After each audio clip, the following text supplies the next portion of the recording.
بسم اللہ الرحمن الرحیم۔ السلام علیکم ورحمۃ اللہ وبرکاتہ۔ جنت میں نہ جانے والی عورتیں۔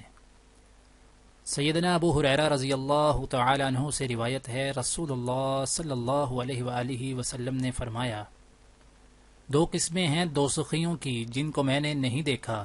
ایک تو وہ لوگ جن کے پاس کوڑے ہیں بیلوں کی دموں کی طرح کے، لوگوں کو اس سے مارتے ہیں۔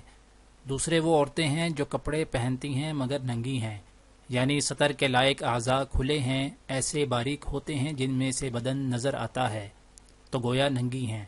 سیدھی راہ سے بہکانے والی، خود بہکنے والی، ان کے سر بختی اونٹ، ایک قسم ہے اونٹ کی کوہان کی طرح ایک طرف جھکے ہوئے ہیں، وہ جنت میں نہ جائیں گی بلکہ اس کی خوشبو بھی ان کو نہ ملے گی، حالانکہ جنت کی خوشبو اتنی دور سے آتی ہے۔ جزاکم اللہ خیرہ۔